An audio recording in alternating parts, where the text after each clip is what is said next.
host, be talented Sarah Walker, and I just want to say thank you for being a guest on my talk show. It's good to talk to you. I really like what you do, the whole disability thing. So I've got a disability myself, it's epilepsy, and you constantly hit barriers with it. But it's pretty good. No, I appreciate it. Like I said, it's a half hour, 45 minutes every time. Say anything you want, curse if you want to. Completely whatever you want to do. And I'm going to ask you some hard-hitting questions, and I'm going to pass it over to you. And I'm going to put you in the driver's seat. So starting off, what can you tell us about yourself? Okay, well, I'm a screenwriter. I like to write romance, fantasy. Occasionally I like to write sci-fi, and I've actually got a book out at the moment. It's just been released on Kindle called Holly Blossoms. That I co-write that with Joanne Groshart. So That's really cool. What can you tell us about your book? It's about a teen angel who's kind of like one of those I want childs, and she's sent back to Earth for 2 weeks to get new parents. She finds the perfect parents, but one of them is actually dating someone else, so she has to break up a couple. So I really like the book because it touches on, it's got racism issues in there as well. So anything else you'd like to know about that? Well, what influenced you? Well, while on the subject, what influenced you, and how did you get your ideas? Oh, for that one, it was actually originally Joanne's idea. She showed me the script because she needed a co-writer to do the rewrite. And to be honest, when I saw it, I loved it because there's magic in it, and it touching on racism. So there's more to the story than what you think at first.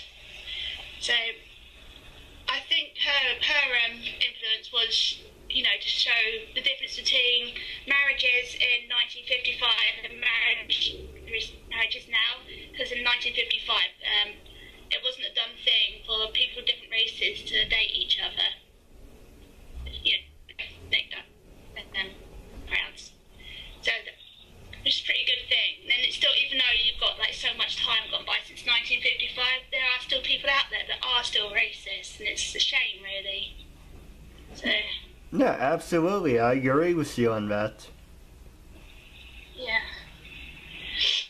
I've also got another script that I'm actually working on. That's also been turned into a novel. That's it's called Black Widow. I can't actually tell you too much about it at the moment because it's in the early stages of starting filming. We're hoping it's going to be filmed and released next year during the summer. Fingers crossed. And that's about a dirty cop who, they believe that the law favours the guilty and the innocent keep paying the price. And then their brother, they've got so much tension between them that the brother's telling him, why can't you be a good cop anymore? Then the brother's killed, and the dirty cop decides they want to be a good cop and to prove to their brother that they can change, but they've been a bad cop for too long, so it doesn't go too well. So it's similar to like Leo in the Night, where the guy was the mobster and his father dies, and he becomes a cop later on in the movie. Sorry to ruin the movie, but that's like the whole. It's a great movie. I would recommend it. I'll watch it. Now, to go and ask you the easy questions, or you like to stay on the subject, it's completely up to you.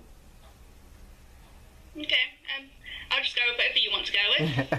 So while still on the subject, how many years have you been writing, and would you be interested in working together? Well, I started writing in 2011, so it's not been that long. I've always had an interest in writing and an interest in the movies, but I chose to go in a different direction because it's not a guaranteed career, really, is it, money-wise? So I decided to be a sensible person and go for a physics degree. Then that just fell flat on its face when I graduated, so I decided just to go for the one where it's a risky career choice. And since then, I've studied everything I can study, and I've been writing for people and just honing my skills. So it's been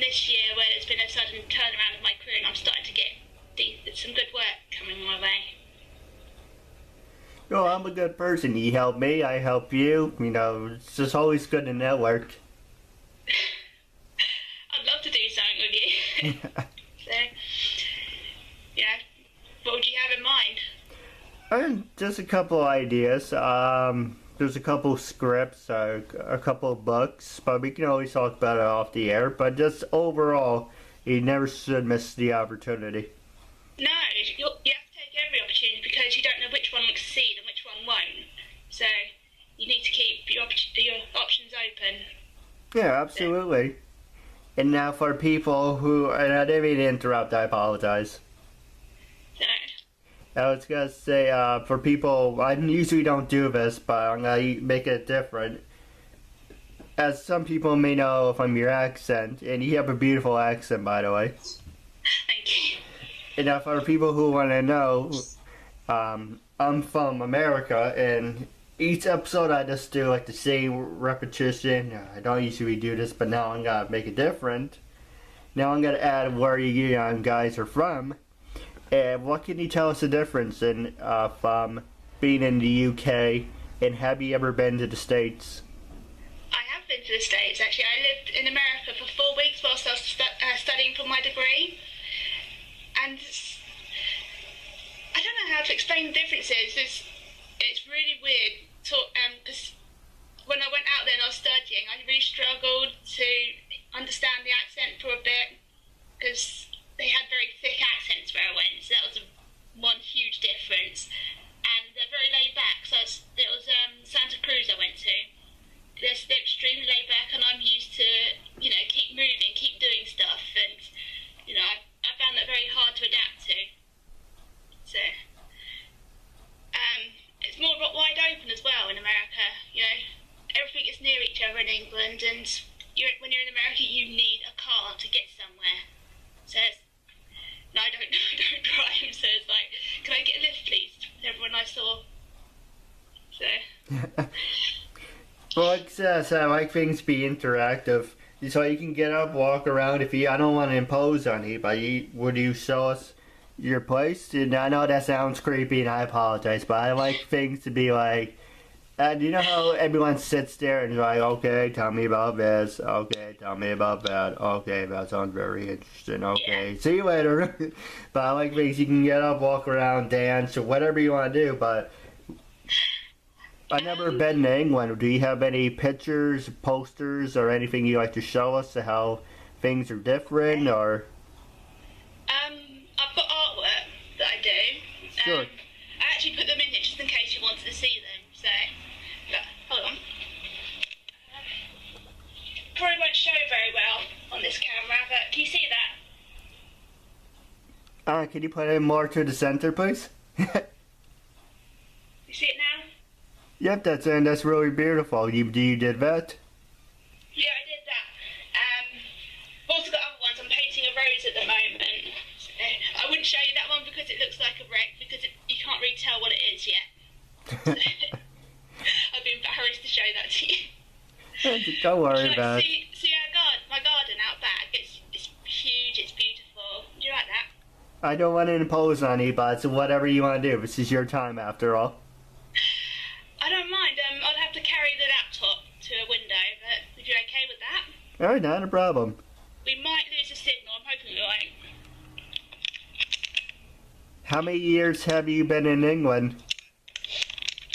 My whole life. So I'm like 33, almost 34 now.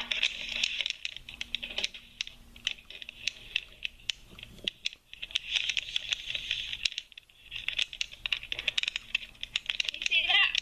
Hey, look at that. It's daytime. That's really nice. It's like there's a pond down there, and then over there we've got a greenhouse where we grow vegetables. So it's pretty nice. My last house I lived at, it was like a tiny garden, a fraction the size of that. I've never been to England, but if you would have loved to hang out, I would hire you to give me a tour. I lost the signal there, sorry. Oh, I've never been to England, but I would love to hire you if you want to give me a tour. Let me know if you ever come here. Yeah, I'll take you around the area that I live in. It's in the middle of nowhere, so it's nice. There's like this canal just down the road, which I go down practically every day, and I watch the birds down there because they've just had a load of chicks. So, just hoping they all survive. Now, while on the subject, I'm going to ask you two more, then I'm going to pass it over to you. What's your favorite thing about being in England? And how's it not, I'm trying to find a word for it. Not to sound like an asshole or anything, what is not your favorite thing? I think it sucks. Yeah. Yeah. Weather. It sucks big time here. It's crazy, you know. We don't have all 4 seasons here, really. We're lucky. We just had like a bit of a heat wave recently, so it's like, wow, that's our summer, bye-bye. And, you know, 1 minute it'll be raining, then you might have snow if it's winter, but briefly. But you seem to be getting our snow lately. So, I saw all that last Christmas, all the news about all the snow you got, so it's like unfair. So jealous. That's the thing I mainly hate about it. The thing I love is the culture here. You know, and the beautiful countrysides and stuff. So. Do you guys have like a beach, or you don't have no beaches in England? We have beaches, but I'm not a fan of them because you freeze your butt off there. You know, it's not worth going. If I go to the beach, I want to be able to sit on the beach and enjoy the sun. No, that's true. It's a different alphabet. Is that true, or? I've not really gone to Wales much, but they actually do have this whole other language there, which I do not know how to speak myself. So I tried watching Welsh TV once, and I just had this fixed, confused look on my face trying to watch it. It's like no clue what's happening. So they got all these really long words. It's crazy, you know. I would never even begin to try and speak that language they speak. So. But it's very interesting because it's in England, and not, like I said, not to sound like an oxymoron on my part, but wouldn't you guys speak the same British accent because it's the same country? It's very interesting how it's, you know, like yeah, go ahead. There's huge variations in the accent in England. It's you know, depends where you come from. If you're up north, you've got the Scottish accent. If you're from Wales, there's a very different accent over there in London. Well, that's probably the most famous accent of all for England. You know, I originally came from Hertfordshire, and people there tend to speak with a slightly posher accent. So, I remember when I was in primary school, because I used to get made fun of about how I pronounce things because I was actually born in London originally. So then I moved to the posher area, and it was like, I don't speak like everyone else. So. Not a problem. It's always good to be different. Yeah. So, yeah, I've noticed since I've moved to this area as well, there's actually different accent here, and they say things that I don't actually know what they're chatting about most of the time. Sometimes they use different words to me. So I get a bit confused when I'm at work and they say something to me, it's like, what?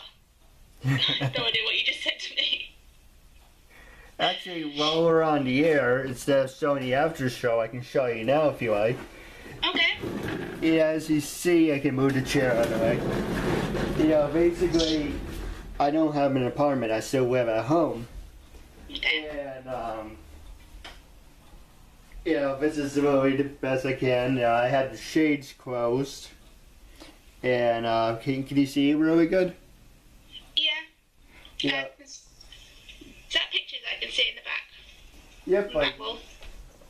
Which one? Are you talking about the piano one, or are you talking about this one? Oh, who's that? Oh, that's TNA wrestler Velvet Sky. Okay. What's the one next one along? This is my sister's book. It's called Silent Dreams. If you're into poetry, I can send it to you. Send that to me. I'd like to see that. And over here I have WWE Diva Malena. And over here I just have like Pink Floyd and Marvel. Okay.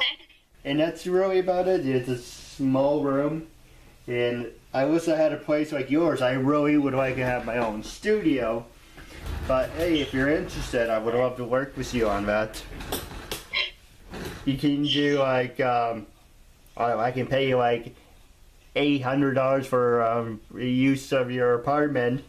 And then you can do like the stories for me. You can do like the script for me, or just like ideas like that. You know, if you're interested. Okay. I'll think about that. Don't mean to impose on you. So it's an idea. Sorry. Now I'm gonna pass the show over to you. Like I said, was there anything you would like? Actually, like I said, you can talk about anything you want, say anything you want. I'm gonna put you in the driver's seat now, and now I'm gonna pass it over to you. Is there anything you want to know? Anything you want to ask me? Well, we can always take turns, but I'm gonna put you in the driver's seat now, so I'm gonna put you in charge. Okay, just ask me something and I'll be an open book. I'll answer. Alright. Well, is there anything you want to ask me? Or any subjects you would like to talk about? What's it like to make your own show? Because I know the writing side of things, but I don't know much about the actual making of these sort of things. So. Alright, well, when I was growing up, I was part of the audio-visual department, for people call it AV. But the audio-visual department is for a group of people who want to know about the production side of things. I joined, let's see, I'm trying to remember correctly. I joined back in 2004 when I was in my sophomore year, and it was basically like a giant hangout, but I created my own talk shows. The Keith Andrew Power Hour, the Keith Andrew Show. I tried copying WWE, the Extreme Tuesday. It's just like different other things. And the guy who I worked with, he was the head officer of the group. He was nice enough to help me with the editing. We had it. I don't know if we had it at your school, the coffee house, or any like the town show. Just like. I think so. Well, they had like the coffee house, the town show, displays, just like anything that has to do with the stage. And I made videos of before, people setting things up, a video of things being taken down, behind the scenes. And, it's funny, I always wanted to be a personal assistant, because every time I was in AV, on the TV, we always saw Almost Famous. And I was like, that's what I want to do. I want to be a personal assistant. I want to be a roadie. I want to go on tour as a band for 5, 6, 7, 8, 9, 10. So that's 6 years. I've been trying to talk to a couple of bands, upcoming bands.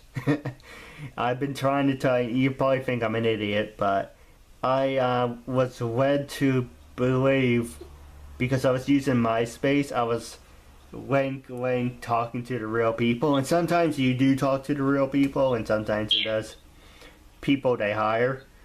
I tried talking to Halloween, I tried talking to Iron Maiden, I tried talking to Bon Jovi, I tried talking to The Killers, YouTube, not YouTube, U2. Just a lot of upcoming bands, just a lot of gothic things. I was into the whole gothic thing. I like gothic girls. Don't ask me why. Girls are girls. Oh, I got to ask you why now. You raised that. I have to know now. All right. Well, I will answer the first question. I just liked being a part of things. And then, now to answer your question about the gothic girls, I guess it was something about, like girls being girls. But that's one thing about it. The other thing would say, I guess it would be the lifestyle. I like how these girls are like so pale, but they have black hair. Like the picture I just showed you. You can easily pull off the look if you wanted to. It's hard to explain, what attracted me to them. But I think, oh, these women are beautiful. But, if, hey, the power goes out, you're white enough to see in the dark. But, it's the whole thing with all is very interesting. And I don't have the skin tone for it. So when I tried to be goth, I was more punker or rocker. Okay. But, to answer your question, it's so... I don't know, I guess it was a phase I was going through, but it was different. That's what I liked about it. Okay. If that makes any sense. Yeah, it makes sense. Interesting choice. Also, it helped me express myself, too. Okay. That's good. As I was, when I was in secondary school, I liked, aliens and I liked the goth thing, but not now, no.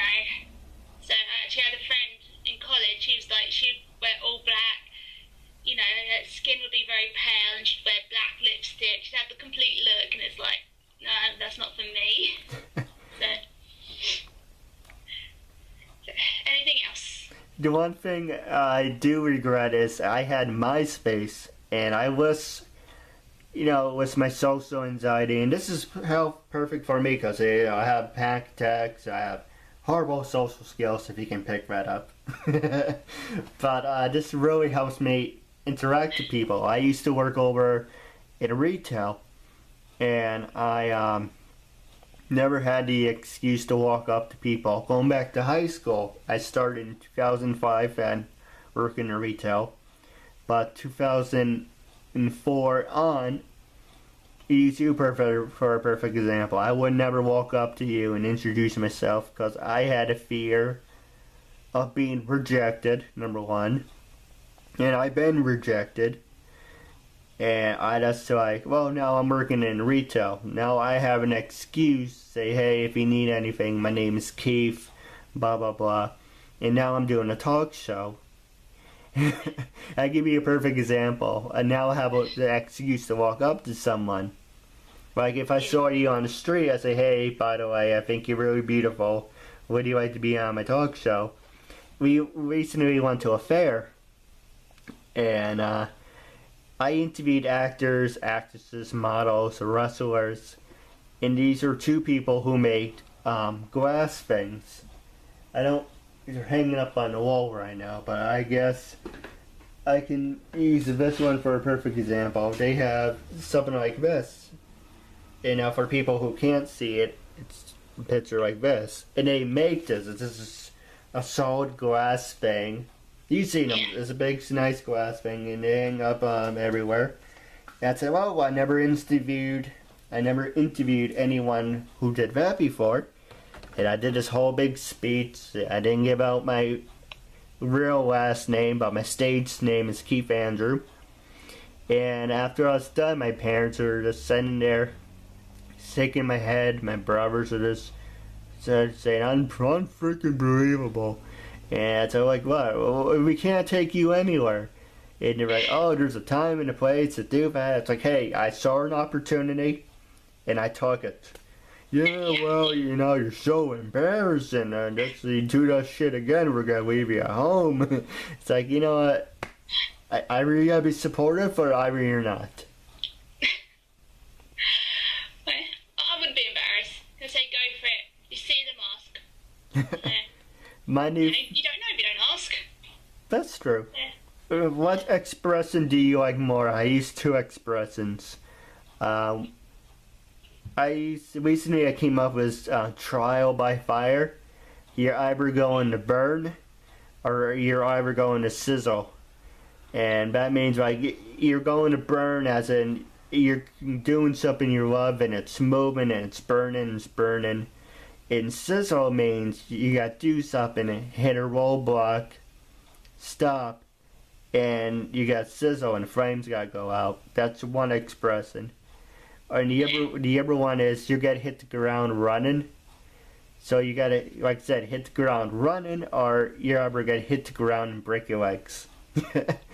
So it's out of those two expressions, which one do you like? I like the one hit the ground running. It's right, that one. When I got my last job,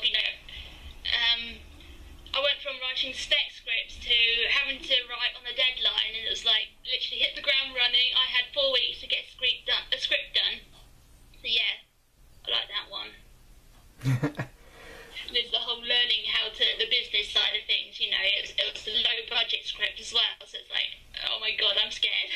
I was so scared I was gonna mess it all up. So.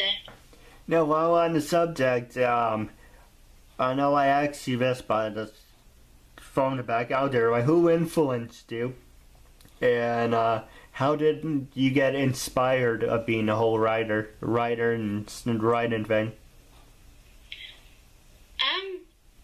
It's not that interesting actually. The first time that I actually was interested in the film industry was, it wasn't that a super amazing film, but it was great when I was a kid. What do you call it? The Flintstones, the first film for that. I saw that and I was like, I want to be an actress. I want to work in the film industry.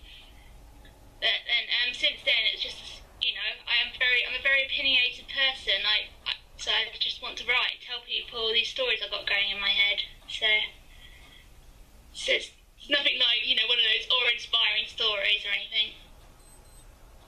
All right. Well, would you be interested in doing like audiobooks, or have you thought about doing audiobooks? I've thought about audiobooks for the current one, but we're still working on the paperback one at the moment. So I'm not sure how all that works. Do you hire the actor to do it yourself, or does someone else arrange for that? So. Well, either or. It's kind of a lot of people do it like what you do, and you write it. And instead of writing it, you can do a YouTube video. And of course, you copyright your work so no one can take it. But you can do like a recording of yourself, then put like chapters online on YouTube, or you can do one big thing, and I could do a short story. Or if you don't like how you sound, you can always hire, like in my case, I really don't like how I sound. And while on the subject, would you like to work on an audiobook with me? Because the reason I bring that up, there's two questions. Because like I said, don't usually like how I sound, and instead of doing the same book, it's like, who reads books anymore? And people are traveling, and they're like listening to things. And it's like, well, maybe an audiobook would. So I'm in the middle of writing a book, and one of my friends is helping me start the process of writing a book. But I love your British accent, and I don't mean to hit on you, I apologize. But I just thought, why not do an audiobook? And like you said, do you hire people? It depends. If you're comfortable with your voice, you do it yourself. I always want like Liam Neeson to do my book, Dennis Leary, George Carlin, because of Robin Williams, because they always had these unique voices. Yeah. And it's kind of like whatever you want to do. But while on subject, would you be interested in doing an audiobook, or? I think it would be fun. I'd give it a go. I personally don't like my own voice, but who actually does like their own voice? So right. You hear it all the time, don't you? So yeah, but I'll definitely give it a try. It'd be a bit of fun, I think. I remember I did a video of myself back in back in high school, and I listened to it over, and I'm like, I have a high squeaky voice, and I was like, oh Jesus, is that how I really sound? I did a speech once, and they were filming it, and then when they played it back, my voice was so deep, I couldn't believe it. It was like, oh, great. They're going to hold this against me the rest of my life. So, no one likes their own voice. Well, at least you didn't sound like The Exorcist. that's a plus size. So, so I'm going to hit you with another question, because you raised this one last night, actually, didn't you? She's going on there. So I think he had, like, schizophrenia or something. Well, wrapping up, do you have anything you want to say to your fans and listeners? And if your fans want to follow you, are you on Facebook, Twitter, LinkedIn? I'm on Facebook. I'm definitely on Twitter. There is actually a Facebook page for Holly Blossoms. I can't remember the link off the top of my head. I'd say if you're a writer, be very patient, keep working at it. So it's a lot of waiting, and you know, it's a tough thing to do because you're constantly getting criticism all the time. So you really have to stick at it, and you know, make sure that this is something you really want to do, because it's not a short-term career; it's a long-term thing. It's going to take you time to actually sell your first script, because you've really got to learn the craft first. So. I'm just curious, what would you tell people that want to film their own work? To never give up, to always reach for, climb the ladder, reach for the brass ring. The whole point of my talk show, actually, or wrapping up, is to show people that even with a learning disability, actually, I don't think I said this in the beginning, but just in case I did, I just want to repeat myself.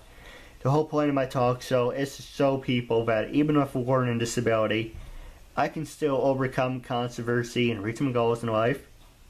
And at the same time, I'm able to turn myself into a perfect example for people out there dealing with any type of learning disabilities or disabilities in general.